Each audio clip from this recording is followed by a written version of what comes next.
Oh my God! No. Many people. No. Each time I make the slightest move, they all come to a halt. What is this shooting?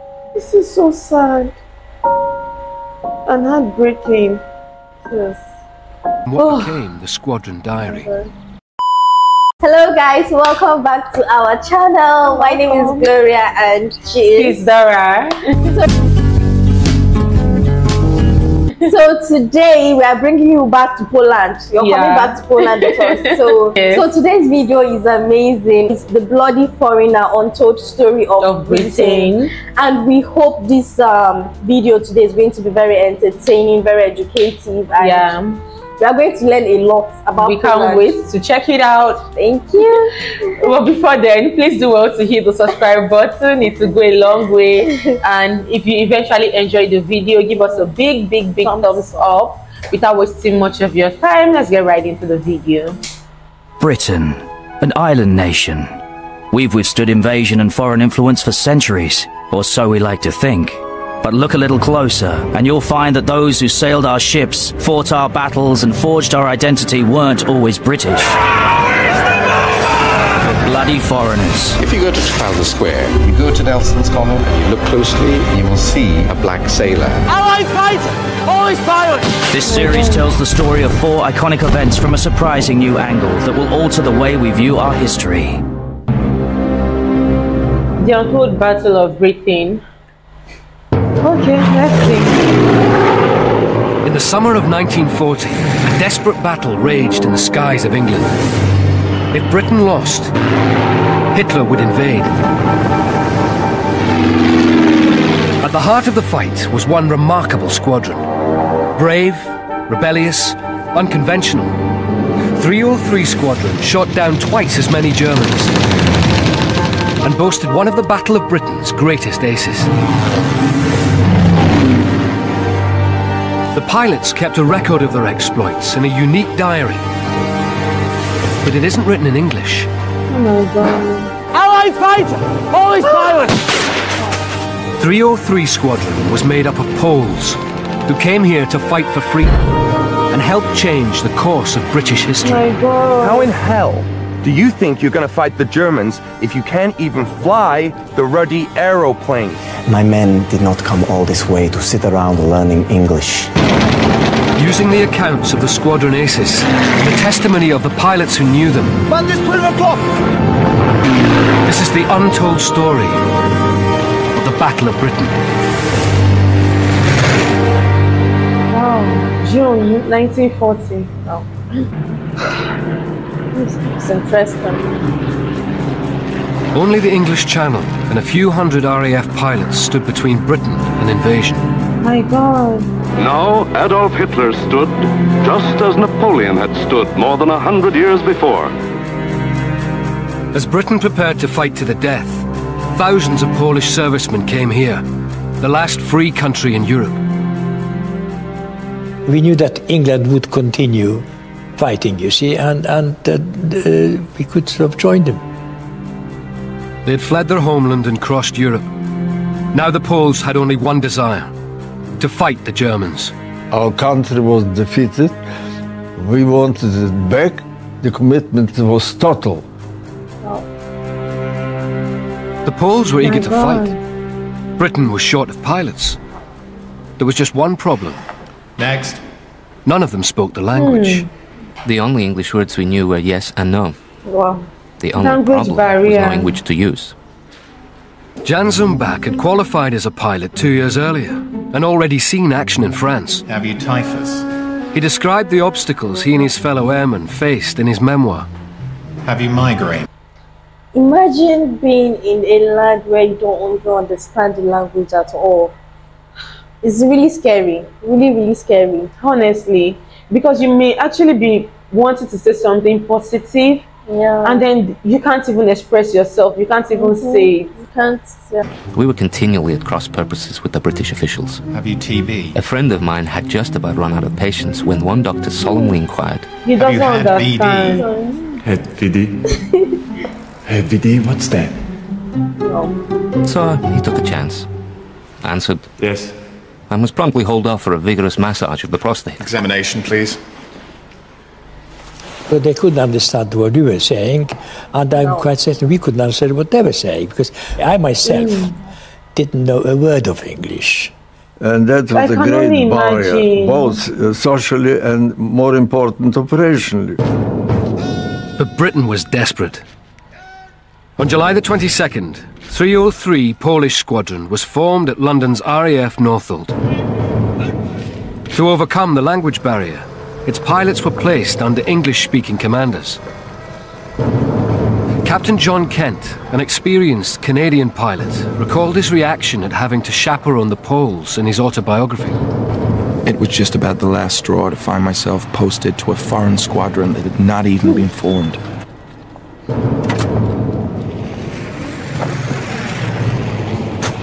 I was thoroughly fed up and despondent. Kent wasn't alone in his view. Hello, boys!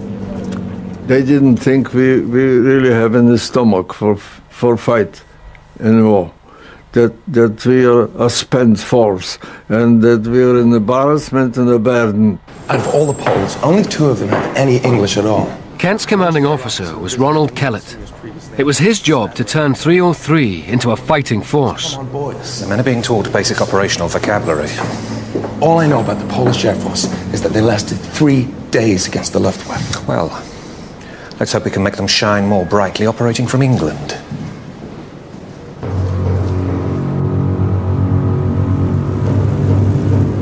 Time was running out. Germany's High Command wanted to complete the invasion of Britain before the winter set in. In early August, the Luftwaffe intensified its mission to destroy Britain's defences. The Germans had 2,500 aircraft. The RAF just over 600. Angels! Angels! Meanwhile, Zumbach and his fellow pilots were confined to the classroom. Every morning a bus would take us 10 miles to Uxbridge to learn the basic vocabulary which would be coming over the earphones. Pancake. Angels for thousands of feet altitude. Angels. Pancake for landing. Pancake. Bandits for enemy planes, and so on. The angel, it's the height.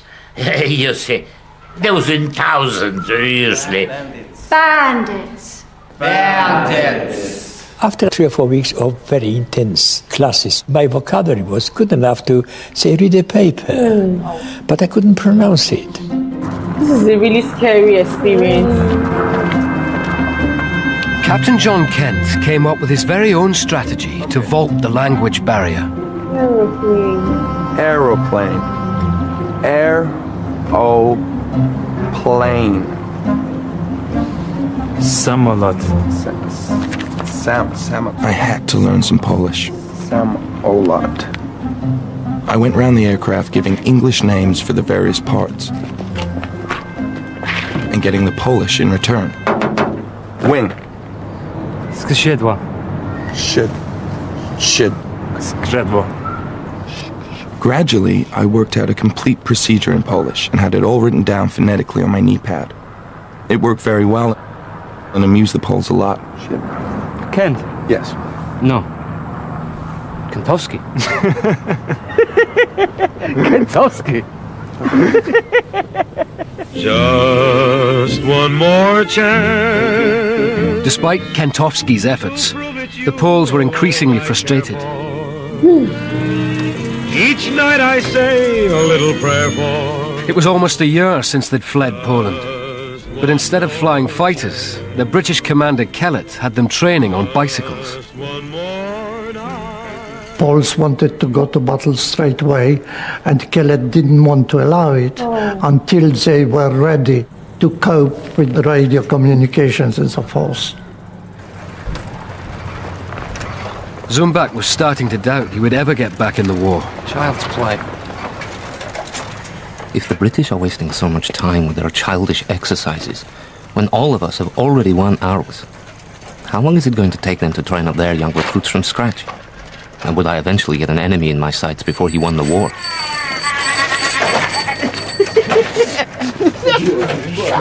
You man, stop that! We were all very, very eager to get on with flying, but we had to wait, so we were a bit sort of frustrated.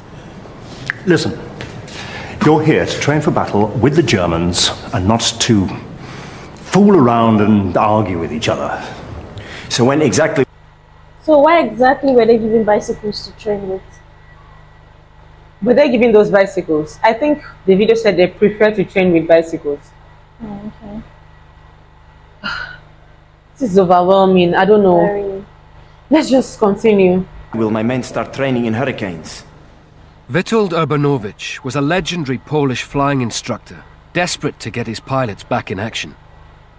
I brought my cadets from Poland through Romania, Syria and France. I don't want people crashing around the sky until they understand what they're being told to do. My men did not come all this Must be way really to sit around frustrating. learning Very, English. very.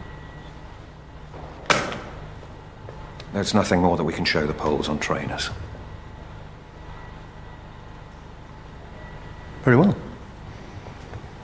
Have the squadron proceed to operational training on hurricanes. The Poles of 303 were finally back in the air. But before they could fight the Germans, they had to learn to fly in formation, the British way. Perhaps the training period was unnecessarily prolonged, and this certainly irked the Pole, but we still had to be quite sure they knew how we operated. Back home, the Poles had flown planes with fixed undercarriages. In a British fighter, they had to remember to lower the wheels before landing. Not all of them did. We had several aircraft landed with the undercarriage retracted. One of these was put down by Sergeant Franishek. Stand to attention, Franishek. And I tore him off a first-class strip. Do you have any idea of the damage you've just caused? He didn't know what I was saying, but he knew he had to answer in a foreign tongue. This is somehow sad. I feel bad for them. This is really sad because imagine trying to communicate with someone and the other person doesn't understand. You don't understand. How is it going to work out? In a situation like this, when a war is coming, you do not understand each other. It's really, really difficult. Really.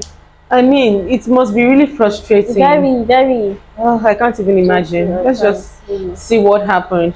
In France. Dismissed. But František would soon show Kent exactly what he was capable of.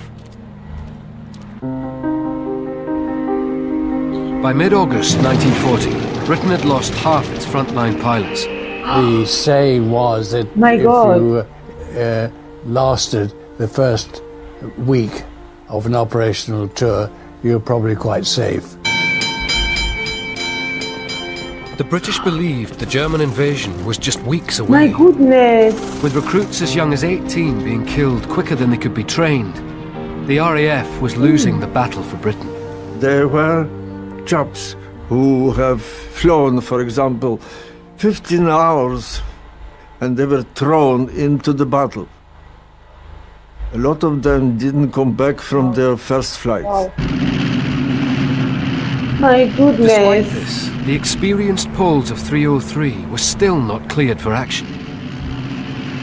On the 30th of August, the British commander Ronald Kellett led them on yet another training flight. But this would be a training flight with a difference. As Ludwig Paskiewicz wrote in the squadron diary, After climbing about 10,000 feet, we flew northward. After a while, I noticed ahead a number of aircraft carrying out various turns. Green 1! Green 1 to have a new leader! Man, it's 12 o'clock! Paskiewicz was an experienced pilot, but had not yet engaged the enemy in combat. Man, it's 12 o'clock! The training flight had strayed into a battle. A German raid was under attack over St. Albans. The sight of the enemy was too much for Paskiewicz. Without waiting for orders from his British squadron leader, he took matters into his own hands. I opened the throttle and went in the direction of the enemy.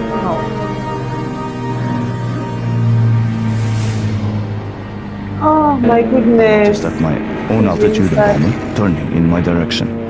Oh. He noticed me, he dived sharply down. I turned over and dived after him. I noticed the black crosses on wings.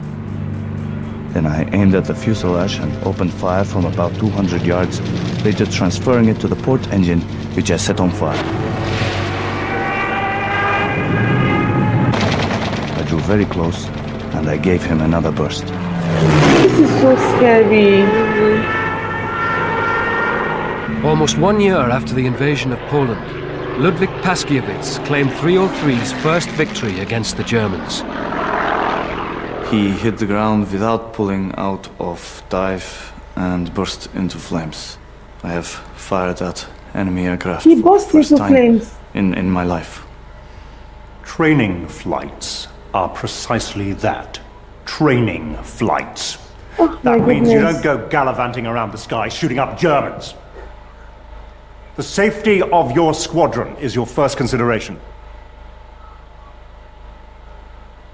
However, I do feel it is my duty, this is so sad, despite my better judgment, to congratulate Pilot Officer Paskiewicz on making the squadron's first kill. Sir? Well done. Thank you, sir. Very good. Carry on.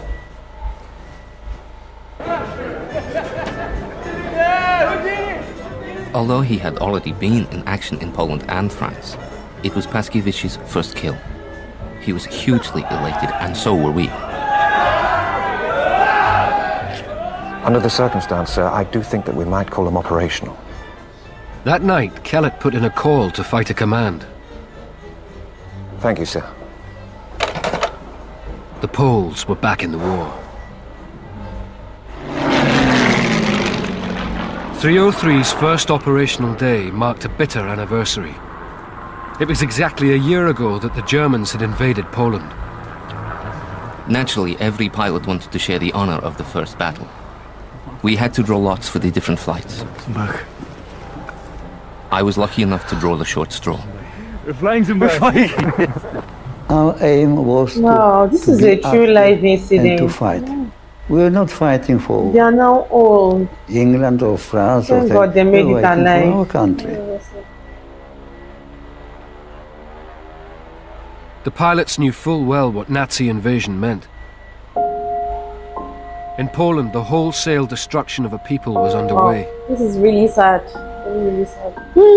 Oh my God! Look at children and women. Teachers and doctors shot. And the first prisoners had arrived at a slave labor camp called Auschwitz. This is so sad and heartbreaking. Yes.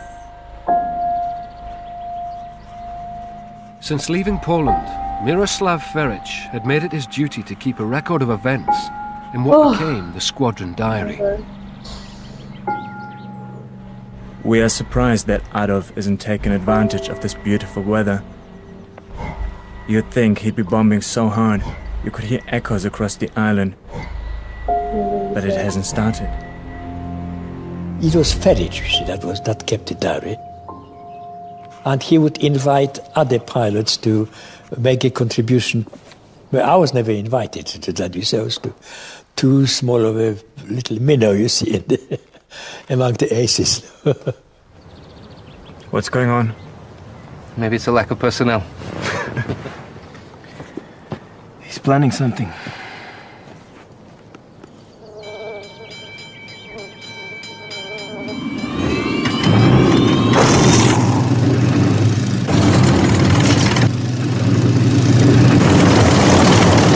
After an agonizing day-long wait, at 5:50 the Poles were finally scrambled for action.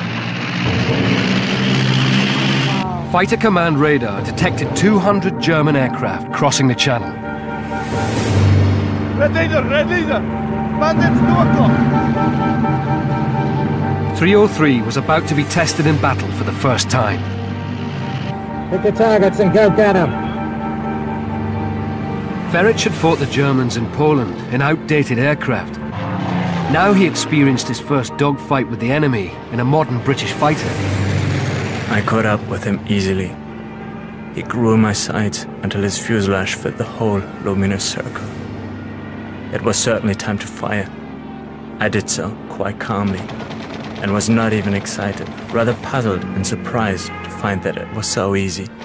Quite different from Poland, where you had to scrape and strain until you were in a sweat. And then instead of getting the bastard, he got you. These Polish, they loathed the Germans. All we were interested in was to destroy airplanes, whereas the Poles, they wanted to kill anybody that was in these airplanes.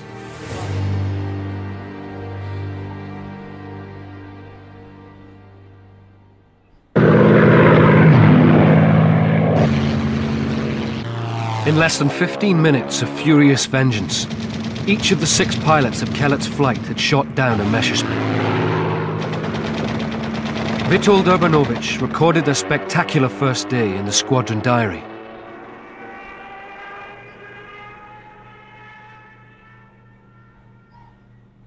This is dated the 31st of August, 1940. And there's actually an illustration here of the action that went on. I'm looking to see if there's an indication of how well it went. The exact count I can't tell by the writing, but I get the sense that this was a very successful engagement. Here they are! Get the whiskey down, Barry! Our squadron leader took us by Rolls Royce to the orchard in Ruislip. They had found out on the grapevine that the Poles had brought down 6 Messerschmitts, and they were celebrating. The orchard, well, it had a nice big bar, with a very pretty barmaid. That was the important thing. They wanted to drag us into the middle of the dance floor, but we wouldn't let them. We don't want to make a song and dance about our achievements. But news of the Poles' success had spread far beyond the orchard. From the Chief of Air Staff, Sir Cyril Newell.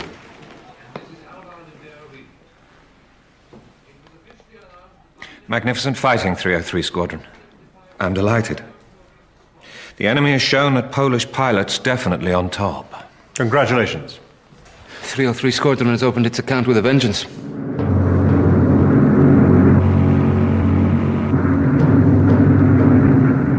The Poles had joined the battle just in time. Hitler's planned invasion was thought to be only weeks away. Repeat again, please, Goddard. Captain John Kent, the skeptical Canadian chaperone, was with 303 over the south coast on their second day in action. Realize we are only 6. I repeat. Kent's flight of 6 planes faced 150 enemy aircraft. 150 enemy aircraft. Kent described how the Poles dealt with such overwhelming odds in his autobiography. Sergeant Rogowski, who was doing search formation behind, pulled up and went head-on into the middle of them, closely followed by František. The German formation split up, and a general melee ensued.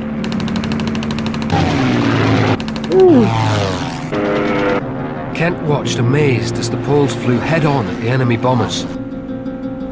With a closing speed of over 600 miles an hour, the slightest error would be fatal. Streams of great trace of smoke crisscrossed the sky in all directions. It was impossible to hold a steady aim. And snap shooting was the order of the day. In the frenzied dogfight, a Messerschmitt repeatedly latched onto Kent. But each time it closed in for the kill, it was chased off by a Polish pilot.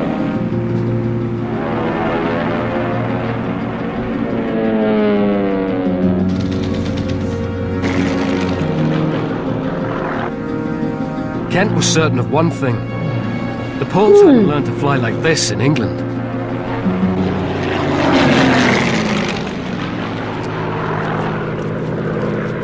Back at Northolt, Sergeant, Kent did his best to express his gratitude. Thanks for keeping that Hun off my tail. The Hun off my tail. Okay.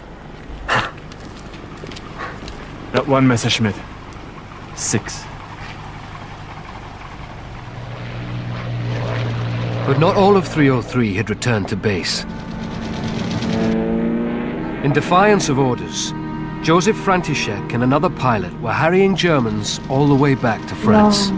František had a habit of departing from the squadron and hunting on its own, which was perhaps against the discipline, but at the same time, because of his individual expeditions, his victories mounted.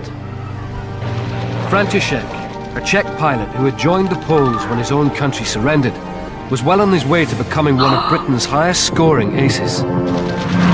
What? Oh my God! From Air Vice Marshal Keith Park. The group commander appreciates the offensive spirit that carried 2 Polish pilots over the French coast in pursuit of the enemy today. This practice is not economical or so sound now that there is such good shooting within sight of London.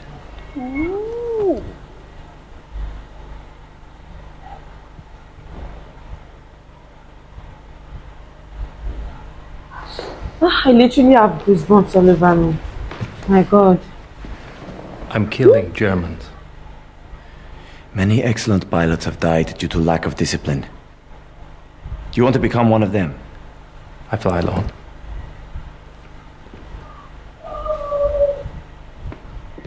In a unique compromise, it was agreed. From now on, František could leave formation to hunt alone. In just 6 days fighting, 303 shot down 24 enemy aircraft without the loss of a single pilot. We were one fighting family. Together we dreamed of a brighter tomorrow. This is no joke. We would return to our motherland. As the battle entered a bloody new phase, the Poles would be at the heart of the defense of Britain. In this historic battle, the mightiest air force, after the British, is the Polish Air Force. Every day we are winning against the Germans. In just 1 week, the Poles of 303 had overturned British prejudice and proved their fighting spirit. On the afternoon of September the 7th, they shot down 16 enemy aircraft 16? in less than 15 minutes. It was a record unbeaten by any other RAF squadron. Gentlemen, be vigilant and careful to preserve your lives. Poland will need you at the end of this war. This is so touching. Really sad.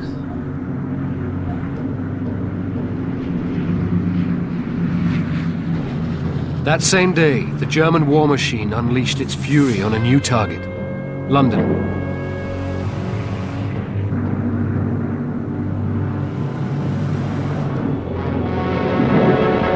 Millions of firebombs rained down on the great city of London.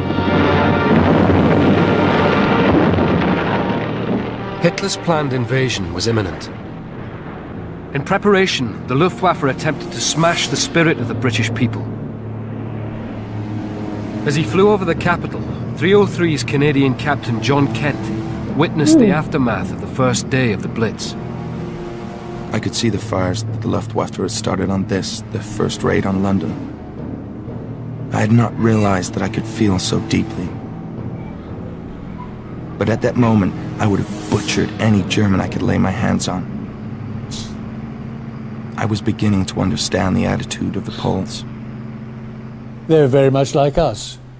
We find that apart from the language and national differences, that we thought and they thought more or less on the same lines, which was kill the Hun. But not everyone believed a handful of ill-disciplined Poles could be shooting down so many Germans. Chief skeptic was their own group captain, Stanley Vincent. Treat these claims with a lot of reserve. Sir? I want you to go through them with a fine tooth comb. Yes, sir. But Vincent didn't wait for the intelligence officer's report. When the Poles took off on the 11th of September, Vincent went on his very own spying mission. He followed the 303 going into action, and he kept his distance and wanted to see how they do. He wanted to find out for himself. He didn't have to wait long. Bandits, 3 o'clock!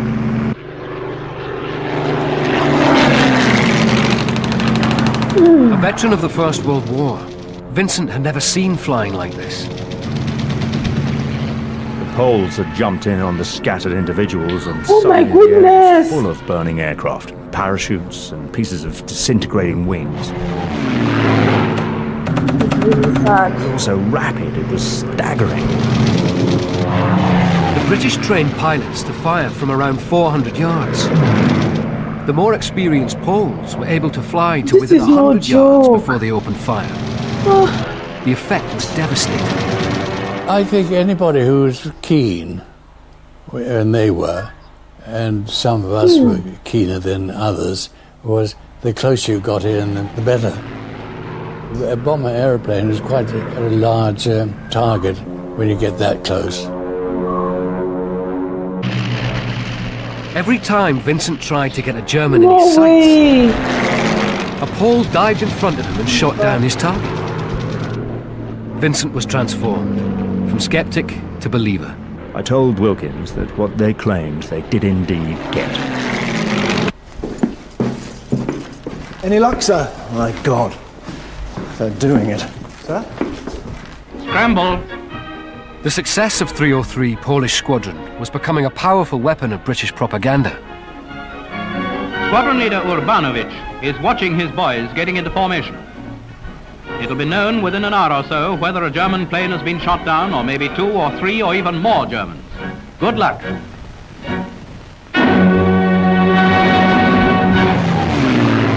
But news of the success of the exiled airmen was most powerful back home. I was only 14, but I wanted to join the Polish Air Force. Unfortunately, I was arrested in June 1943, and after interrogation by Gestapo, I was sent to Auschwitz concentration camp and spent the rest of my war in the Auschwitz concentration camp. So my aviation dreams were shattered in that, this is so emotional. in that sense. 303's success in the defence of Britain had turned Polish pilots into what one paper called the glamour boys of England. There was a sort of aura of romance about Poles. A policeman was standing by the car. He wanted to know why the car was left in the street without its lights on. At first they didn't know what to make of us, but once we had a better grasp of English, the social life improved. Would you leave a car like this outside a cinema in Poland? No, we said, in Poland we ride to the cinema on horses!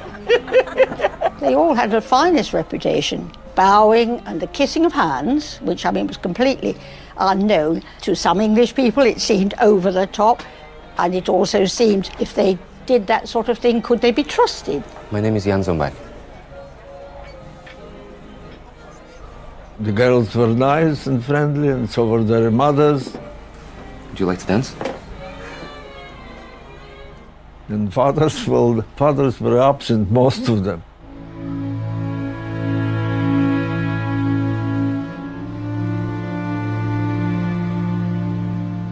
I'm not surprised that the English girl went after the Polish boys. Rather, Polish men, they like to show off.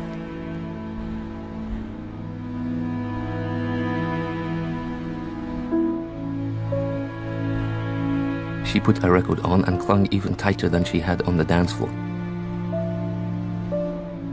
5 minutes later, we came up for air and she withdrew into the bathroom.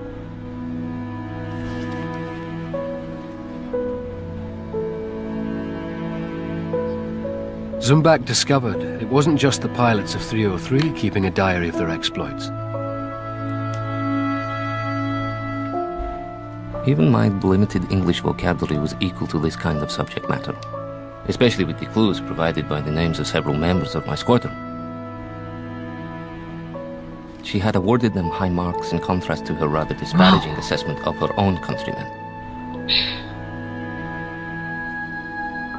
By my rapid reckoning, her survey was based on a sample of approximately 30. Zumbak did not reveal the marks awarded to number 31. Wow, 15th September 1940. The British believed Hitler's planned invasion was just days away. On the 15th September, the Luftwaffe launched what it intended to be a final knockout blow to destroy London and Britain's morale. This day would decide the fate of Britain and stretch every pilot to breaking point.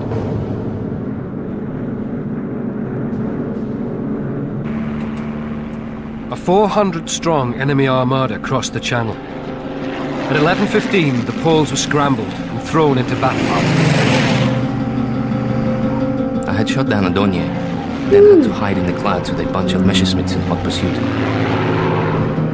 Even for experienced pilots like Zumbak, the stress of 2 weeks' combat had taken its toll. For the first time in my life, I was really afraid.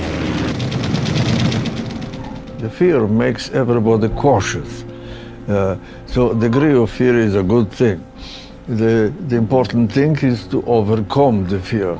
And naturally, longer you fly, that process of initial fear, of overcoming the fear, wears you out.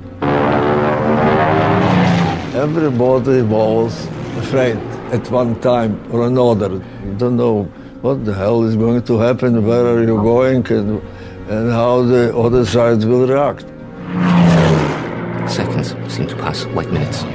You live in a kaleidoscope of rage and icy detachment, continually alternating fits of attack and escape, now freezing, now sweating. Then, suddenly you emerge with a shock of surprise into a peaceful sky, as if you died and been reborn into another world. You black out if you're in a turn. It's dangerous, because it's the time when you're blacking out, you can't see, you don't know who is behind you. This must have been so scary. I pulled myself together and managed to knock out one of the chasing Messerschmitts before running for cover. I had to fade into a fat cloud bank, keeping an eye on my surroundings through gaps in the clouds. In the first epic battle of the day, 303 helped stop the German bombers reaching their targets and claimed 10 kills.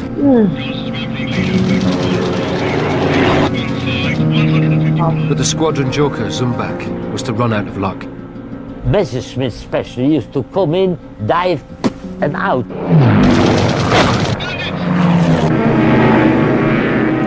You know, in the air, when you're there, it's all in seconds.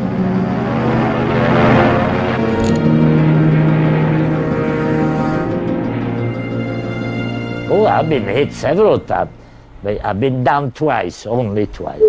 And each time, I got away. Only twice? He can say only. Twice.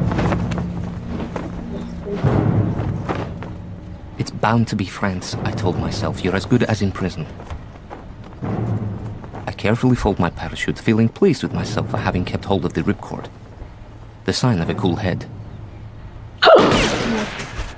Oh my God! No. Menipia. No, no, no. Each time I make the slightest move, they all come to a halt.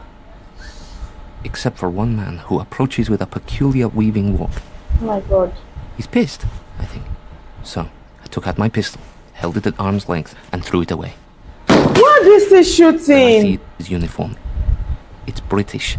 At the top of my voice, I yell out, Allied fighter! Polish pilot! Oh my God. Sorry I fired! I didn't aim at you! Then why did you fire? I threw my gun away! To stop you moving! You're standing in the middle of a minefield! Zumbak was out of the fight. But the biggest day of the Battle of Britain this is really was scary. only halfway through. Imagine God. On the afternoon of the 15th of September, a second wave of German bombers pressed home their attack. As the battle neared its climax, every available aircraft was scrambled to fight for the survival of Britain. Up to 10 o'clock, 175 German aircraft had been destroyed in today's raids over this country. What? The Lord. The Poles had only 9 aircraft left. What? At 2:25, they were scrambled to help repel a 300-strong enemy. This is no joke. Between 350 and 400 enemy aircraft were launched in 2 attacks against London and Southeast My England. goodness. About half of them were shot down.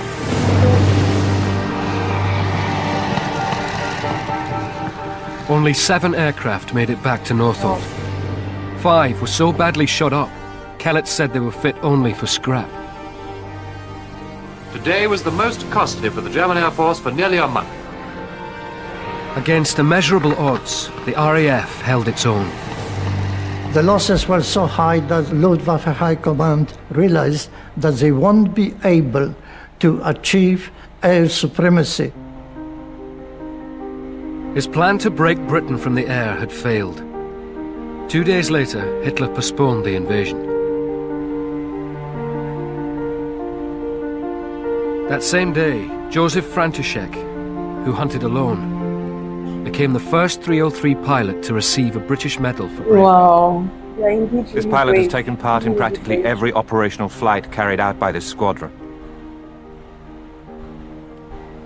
He has shown great gallantry in always attacking vastly superior numbers of enemy aircraft. With 17 confirmed kills, František became the highest-scoring Allied ace in the Battle of Britain. He was killed less than a month later. Oh my God. 303 Squadron had shot... This is so sad, really, really sad. How is it possible that he was killed a month later? This is really, really sad. Imagine having family members here. This is really, really sad. I don't know. This has actually got to be the saddest thing ever. They're really, really brave. I thought he was actually among the people telling the story. I wish he had survived though. That's really sad. Down twice as many Germans as the leading British unit, for a third of the losses. On the 26th of September, King George VI made the first of many visits to congratulate the Poles. You were so proud. So we knew that means something, Poland. The keeper of the squadron diary, Miroslav Feric, made sure that the king ended up in the book. Whiskey, gin, sherry, cherry brandy. Precisely why I'm not drinking. The Messerschmitt! I don't care what it's called. Operational for under 1 month, on the 27th of September, 303 notched up their 100th kill. The squadron's pride in its extraordinary with everything success happening was overshadowed by a tragic I'm loss. just so happy. This was amazing.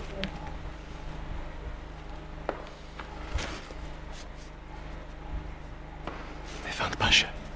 Oh my God. Ludwig Paskiewicz, the pilot who broke formation to make 303's first kill, had been shot down. He was only the 5th pilot of 303 to die. Jan Zumbach commemorated him in the squadron diary. He was one of our best friends. A brilliant pilot, in love with his role. A lot of people really died. He gave his life to flying, and flying took his life. He did not die of natural causes or in an accident. He died in battle, having achieved what he'd always dreamed of: victory. He will be welcome to the Squadron of Heaven. To Pasha. Zumbach was shot down in 1945, but survived. He later became a smuggler, mercenary, and ran a nightclub Wow. in Paris. The war had more than 4 years to run. 4 more years. But by October 1940, the Battle of Britain was over. Finally. Most historians agree that the Battle of Britain was won by a narrow margin. And it could be argued that perhaps this narrow margin was supplied by the 303 Squadron. It is with genuine regret and sorrow that I terminate my association with the finest squadron the RAF has ever seen. Captain John Kentowski left 303 to lead his own squadron. My profound thanks for keeping me alive and teaching me how to fight. Oh, never mind the flannel. In the book. Miroslav Feric was killed on patrol in 1942.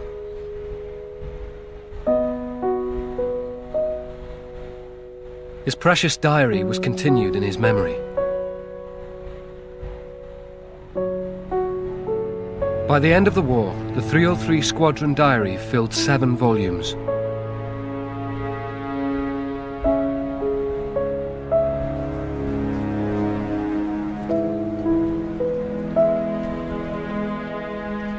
None of the 303 aces who fought in the Battle of Britain are alive today. Every year, a dwindling band of veterans gather at the Polish Memorial at Northolt to honour the fallen and keep their stories alive. This is my highest decoration, Virtuti Militari. It's one of the highest Polish decoration for bravery. And here, Defense Medal, Defense of the country is Britain, you see. 1,973 Polish airmen lost their lives in the Second World War. But in spite of their sacrifice, Poland would be denied its freedom when the war ended. In February 1945, with victory in sight, the Allied leaders met at Yalta. Britain, which had gone to war to defend Poland, now faced the growing power of the Soviet Union. Yalta was This is so sad, guys. reversal Really sad. of the British stand, and it was terrible shock for the Polish forces, which fought so valiantly. After all of this, everything. To pacify Stalin, at the end of the war, the Allies handed control of Poland to the Communists.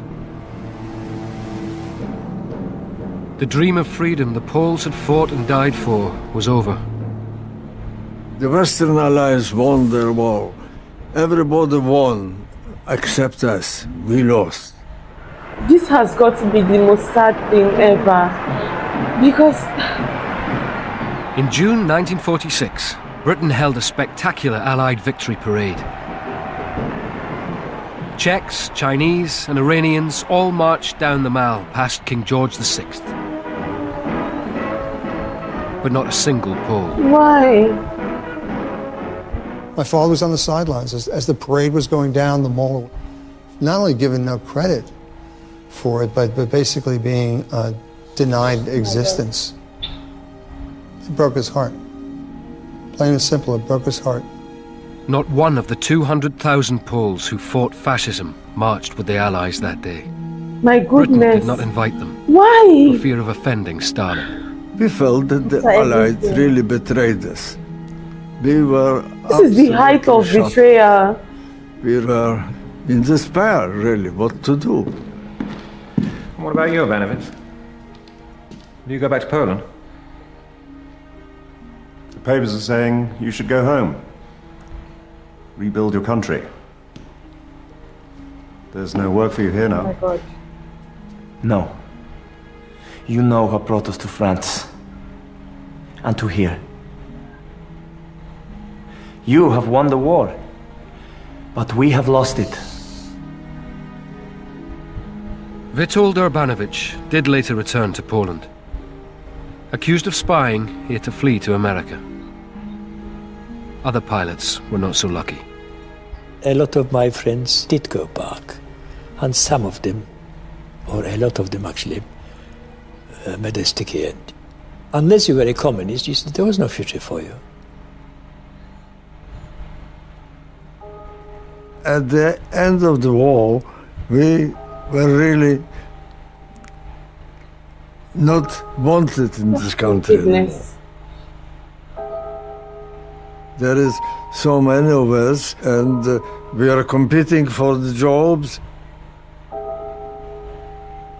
People didn't really mind where we go, didn't particularly press us to go here, or they just get out of the country, leave, go back to Poland, or go anywhere you like.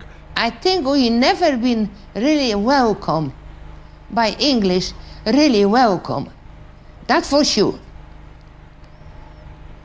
Rather, some maybe polite and so, because we know of English politeness, but not as a real welcome to this country, Polish people. I don't know why not. My goodness. I'm actually really short of words right now. Because this gave me mixed feelings. At some point I felt like crying. Like, this is the height of their bravery for me. Yeah, like, and this is the height of betrayal. I can't believe after all these lives were lost and after everything, they got no recognition. Like, why the hatred? I have no words. I feel really bad for Polish people that they had to go through this. I just feel really bad right now. I just feel really emotional. I don't know. What do you think about this? I was really sad. Definitely, I was really sad. And after the whole sacrifice, everything they went through. Yes. And then they were not recognized at the end of the day.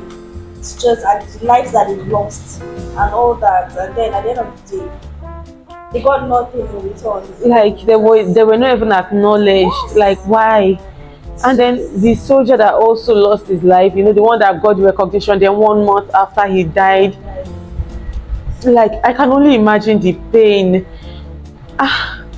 that they have to go through. How brave they are. Yes, the bravery. Imagine knowing that you have a war tomorrow, you go for the war the first day, and then all death everywhere, and then you still go back again. It's just amazing. I just love their bravery. And they just put all their heart to it. This is really sad, honestly. They just put all their heart to it, and they fought a good fight. And I'm so grateful to be seeing this, and you know, thank God the memories are not lost. At least they can be celebrated today. They can be remembered as the heroes that they are. Their sacrifice definitely is not good.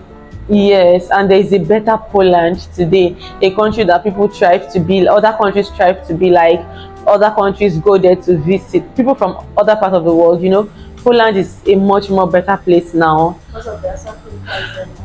Yes, so their fighting was definitely not in vain. This is so sad, honestly. I wish we had more people like this in the world right now. Today. You know, the fact that, you know, that going into this place, you could actually die, you could actually not come back alive, and they still wake up and go, the determination. That's amazing. And they just had a better Poland at heart, and thank God it's a reality today. Thank you all so much for watching this one with us. What do you think? How do you feel about this one? This one was definitely sad for us. Please do leave your comments below. And we actually celebrate these ones that are still alive.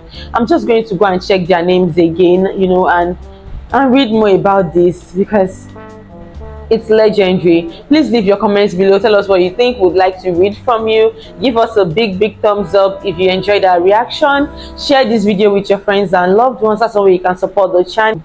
Feel free to support the channel on Buy Me a Coffee. Yes, it will be linked in the description below, and we are also very active on Patreon. Feel free to join our membership and support the channel. It will be highly appreciated. God bless you. Stay safe out there, and we'll see you all on our next video.